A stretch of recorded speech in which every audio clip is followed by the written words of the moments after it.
Good morning, student.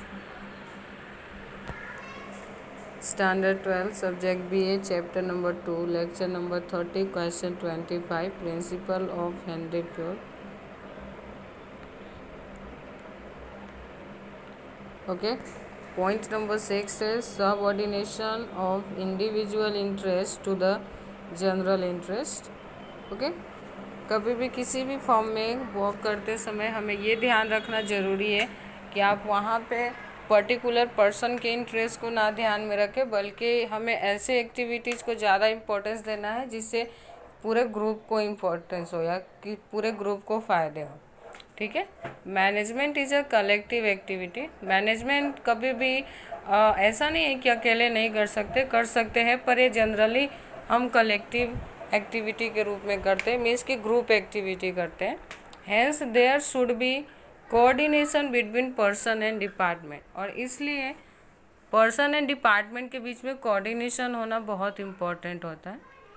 Second point है this result is an easy achievement of goal of business unit, और इससे जब किसी का कोऑर्डिनेशन मिलता है तो उससे क्या हो जाता है कि जो हम अचीवमेंट होता है गोल का वो इजीली आप कर पाते हो, कोई भी जो रिजल्ट होता है वो आप आसानी से अचीव कर पाते हो। This principle show that interest of individual और employ group should be considered as a subordinate against the interest of whole unit. इसलिए इस प्रिंसिपल में क्या आया गया है कि किसी पर्टिकुलर यूनिट, किसी पर्टिकुलर पर्सन को इंटरेस्ट देना ज़्यादा, उससे अच्छा ये है कि हम पूरे ग्रुप को, पूरे फॉर्म को इम्पोर्टेंस दें। ठीक है। नेक्स्ट आता है this means that common interest should be prominent instead of individual interest. यहाँ पे कॉमन इंटरेस्ट को ज़्यादा वैल्यू दी गई है इंडिविजुअल इंटरेस्ट के कंपैरिजन में।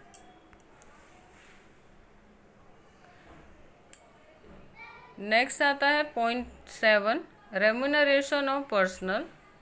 Remuneration means return against the service provided by employ. Employ जो भी सर्विस फॉर्म या यूनिट को प्रोवाइड करता है उसके अगेंस्ट उसको जो भी रिटर्न मिलता है उसको हम रेम्यूनरेशन कहते हैं। ठीक है। वो कुछ भी हो सकता है, वर्क के बदले में वर्क, सर्विस के बदले में वर्क, वर्क के बदले में सर्विस, या फिर आपको जो फाइनेंशियली हेल्प भी मिल सकती है। According to this principle, remuneration to employee of a company should be suitable.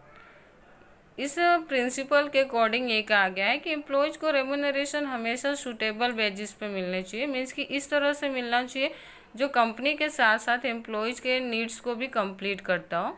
Ideal payment of wages make stronger relation between owner and employees. एक आइडियल, एक बहुत ही बेनिफिशियल जो आप पेमेंट करते हो अपने एम्प्लॉयज़ को, रेम्यूनरेशन पे करते हो, उससे होता क्या है कि ओनर और एम्प्लॉयज़ के बीच का जो रिलेशन है वो स्ट्रॉन्ग बनता है, और कोई भी जो प्रॉब्लम अराइज होने वाली होती है ना वो स्टार्टिंग से ही कैंसिल हो जाते हैं, और हमारे बीच में जो प्रॉब्लम होती है वो नहीं होता है।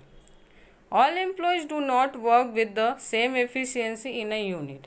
लेकिन सबको एक जैसा रेम्यूनरेशन भी नहीं देना चाहिए, क्योंकि इससे क्या होगा कि ये उन एम्प्लॉयज़ के साथ तो नाइंसाफ़ी हो जाएगी जो बहुत ही ज़्यादा एफर्ट्स के साथ काम करते हैं, जिनकी कोशिश बाकी लोगों के कंपैरिजन में बेटर होता है। इसलिए क्योंकि यूनिट में सब एक जैसे काम नहीं करते, इसलिए एक जैसे रेम्यूनरेशन भी उनको नहीं मिलना चाहिए।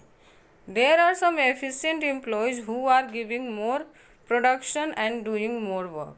हमारे यूनिट, हमारे फॉर्म के अंदर कुछ एम्प्लॉयज़ ऐसे होते हैं जो बहुत ज़्यादा एफर्ट से काम करते हैं, प्रोडक्शन ज़्यादा करते हैं और बाकी के कंपैरिजन में ज़्यादा वर्क भी करते हैं। ओके।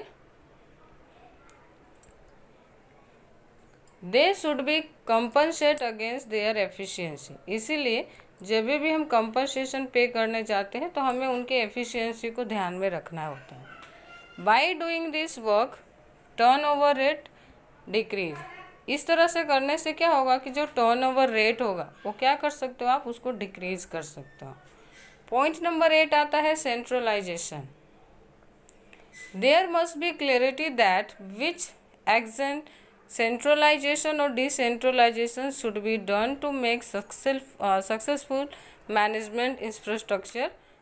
आप जो मैनेजमेंट का जो इंफ्रास्ट्रक्चर सेट कर रहे हो आपको वो ध्यान रखना है कि वो सेंट्रलाइज होना चाहिए या डिसेंट्रलाइज होना चाहिए। सेंट्रलाइजेशन का मतलब होता है कि सारा का सारा पावर टॉप लेवल वालों के पास होना, और वो जिस तरह से आपको ऑर्डर प्रोवाइड करे, जिस तरह से आपको कहे उस तरह से करना, उसको हम बोलते हैं सेंट्रलाइजेशन। अब डिसेंट्रलाइजेशन क्या होता है? तो डिसेंट्रलाइजेशन का मीनिंग होता है कि पावर और रिस्पॉन्सिबिलिटी ज़्यादा होने से हम उसको ना अलग अलग डिवीज़न में, अलग अलग लेवल में डिस्ट्रीब्यूट कर दें लोगों के एफिशिएंसी और कैपेबिलिटी के हिसाब से, उसको हम बोलते हैं decentralisation.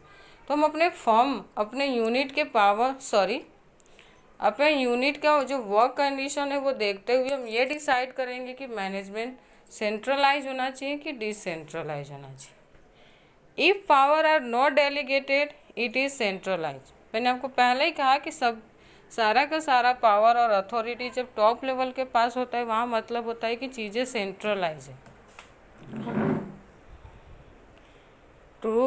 To make best use of employees' strength, principle of centralization should be adopted. जब हम एम्प्लॉयज़ के जो स्ट्रेंथ होती है, पावर होती है, उसका अच्छे से यूज़ करना चाहते हो तो हम क्या करते हैं? सेंट्रलाइजेशन कर रखते हैं, सेंट्रलाइज पॉइंट है उसको अडॉप्ट करते हैं।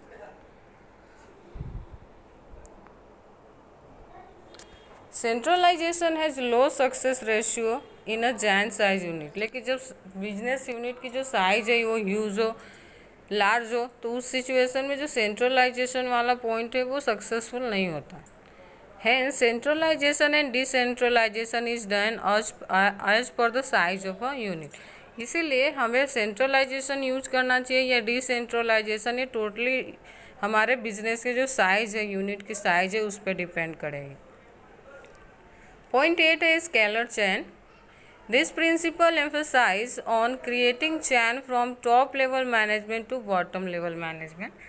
चैन एक लिंक क्रिएट करता है टॉप लेवल से बॉटम लेवल के बीच में। आपको पता है कि टॉप से बॉटम के बीच में जो एक रिलेशन होता है वो मेंटेन होना चाहिए, टाइम पे इंफॉर्मेशन पहुंचनी चाहिए, और उसके अकॉर्डिंग जो नीचे के लोअर लेवल के लोग हैं वो उस इंफॉर्मेशन को फॉलो करते रहने चाहिए। Chain of a power from higher administrative officer to bottom level employ should not be broken.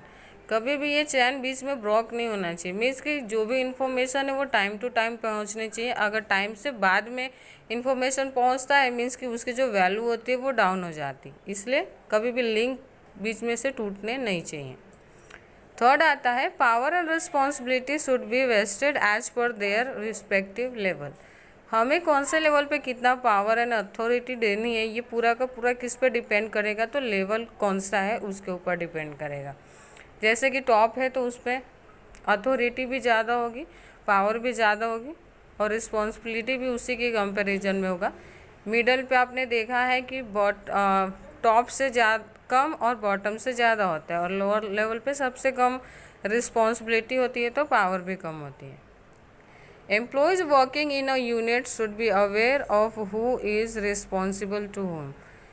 कभी भी किसी भी लेवल पे काम करने वाले एम्प्लॉयज़ को ये पता होना चाहिए कि उसकी रिस्पॉन्सिबिलिटी किसके लिए बनती है और वो किसके लिए रिस्पॉन्सिबल है, और अगर वो कोई प्रॉब्लम फेस कर रहा है तो उसकी रिस्पॉन्सिबिलिटी कौन लेगा, ये सारी चीज़ें ना उसको क्लियरली पता होना चाहिए। इसको हम बोलते हैं स्केलर चैन।